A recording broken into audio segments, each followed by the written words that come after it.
বিসমিল্লাহির রহমানির রহিম। আসসালামু আলাইকুম ওয়া রাহমাতুল্লাহি ওয়া বারাকাতুহু। আমি মোহাম্মদ ইমাম গাজী শখ পরিচালক ফিউচার ওয়ার্ল্ড। দর্শক, আজ কথা বলবো এমন একটি দেশ, যেই দেশটি ইউরোপ কান্ট্রির কোনো দেশ নয়, মিডল ইস্টের কোনো দেশ নয়। এই দেশটি হচ্ছে অস্ট্রেলিয়া মহাদেশের একটি দেশ, এবং যেই দেশটি পুরো বিশ্বের মধ্যে শান্তিকামী দেশ হিসেবে দ্বিতীয় অবস্থানে অবস্থান করছে এই দেশটি।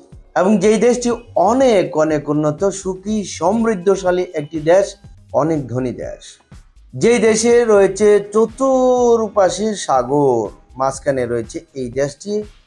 এবং এই দেশটি অস্ট্রেলিয়া মহাদেশের একটি দেশ, যদিও অস্ট্রেলিয়া থেকে এটির দূরত্ব হচ্ছে 2000 কিলোমিটার। কিন্তু এই দেশটির সাগরের মধ্যে অবস্থান করলেও এই দেশটির আয়তন অনেক বড়, এবং এই দেশে রয়েছে বিভিন্ন ধরনের ফ্যাক্টরি, কলকারখানা, এবং রয়েছে ডেইরি ফার্ম, যার সুবাদে এই দেশে রয়েছে বিভিন্ন ধরনের পেশাদারিত্ব এবং নন পেশাদারিত্বের কাজের সুযোগ। এই দেশটির নাম হচ্ছে নিউজিল্যান্ড। প্রিয় দর্শক, আজকের পুরো ভিডিও জুড়ে থাকছে নিউজিল্যান্ডের জব সংক্রান্ত বিভিন্ন ধরনের তথ্য নিয়ে আলোচনা। এবং যারা নিউজিল্যান্ড যাবেন, এই ভিডিওতে একটি লাইক দিয়ে ভিডিওটি দেখতে থাকুন এবং আমাদের সঙ্গেই থাকুন।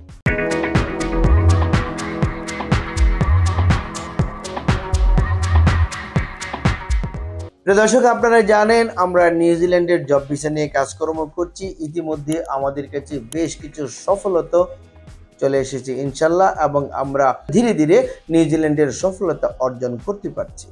এবং আশা করা যাচ্ছে আগামী সপ্তাহে নিউজিল্যান্ডের বেশ কিছু ভিসা আমাদের হাতে আসবে ইনশাআল্লাহ।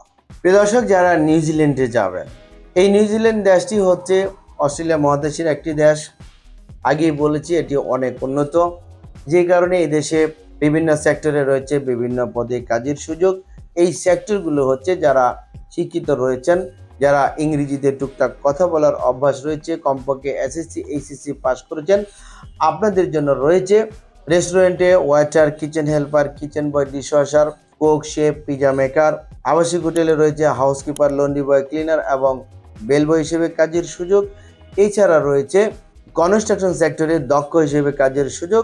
ধরুন, আপনি যদি হয়ে থাকেন একজন mason, tiles mason, bricklayer, carpenter, shuttering carpenter, steel fixer, rod binder, plumber, welder, painter, electrician, truck driver, Vigo driver, crane operator.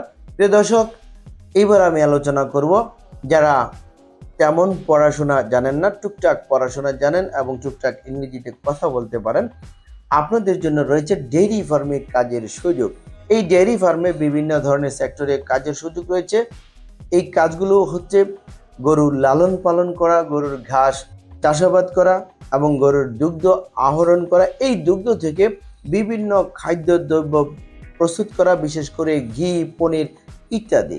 এই সেক্টরগুলোতে রয়েছে নিউজিল্যান্ডে বিভিন্ন পর্যায়ে বিভিন্ন পেশার বিভিন্ন ধরনের শ্রমিকের প্রয়োজন রয়েছে। প্রিয় দর্শক, এই সেক্টরগুলোতে প্রতিদিন কাজ করতে হবে। বেসিক ডিউটি 8 ঘন্টা, সপ্তাহে 5 দিন ডিউটি করবেন, 2 দিন ছুটি পাবেন। থাকা কোম্পানি দিবে, খাওয়া আপনার নিজে। ওভারটাইমের ব্যবস্থা রয়েছে, কোম্পানি করালে আপনাকে করতে হবে। নিউজিল্যান্ডে যারা কাজ করবেন তারা মাসিক সম্মানে পাবেন। বাংলা টাকায় হিসাব করে আমরা কনভার্ট করে দেখেছি, কমপক্ষে 2 লক্ষ টাকা থেকে শুরু করে পর্যায়ক্রমে 3 লক্ষ টাকা বা এরও অধিক বেতন আপনারা পাবেন ইনশাআল্লাহ। প্রিয় দর্শক, যারা নিউজিল্যান্ডে যাবেন, যেতে হলে ডকুমেন্টস কি লাগবে চলুন একটি ভিডিওর প্রতিবেদন থেকে জেনে আসি। পাসপোর্ট, ছবি, জাতীয় পরিচয়পত্র, জন্ম সনদ, পুলিশ ক্লিয়ারেন্স সার্টিফিকেট, এছাড়াও ডকুমেন্টস সংযোগ করতে পারেন শিক্ষকতা সনদ যদি থাকে, অভিজ্ঞতা সনদ যদি থাকে, সিভি আর বায়োডাটা। দর্শক, এবার আমরা জানবো যে প্যাকেজ মূল্য কত টাকা নিচ্ছি। আমরা প্যাকেজ মূল্য কত টাকা নিচ্ছি আমাদের ভিডিওর ডিসক্রিপশন বক্স রয়েছে, এখান থেকে আপনারা জেনে নিতে পারেন। প্রিয় দর্শক, আমরা নিউজিল্যান্ডের ফাইলটি যখন জমা নেই তখন আমরা দলিল করে স্ট্যাম্প করে ফাইল জমা নেই। প্রিয় দর্শক, নিউজিল্যান্ডের জব সংক্রান্ত বিভিন্ন ধরনের তথ্য এবং আপডেট নিউজ নিয়ে ভিডিওটি ছিল আজকের মতো পর্যন্ত। ভিডিওটি ভালো লাগলে একটি লাইক দিতে ভুলবেন না এবং ভিডিওটি শেয়ার করে ভিডিও বার্তা সবার মাঝে ছড়িয়ে দিন। এবং আমাদের এই চ্যানেলটিকে যদি এখনও সাবস্ক্রাইব করে না থাকুন তাহলে এক্ষুনি সাবস্ক্রাইব করুন পরবর্তী আপডেট জানার জন্য। ততদিন সকলে ভালো থাকুন। আল্লাহ হাফেজ।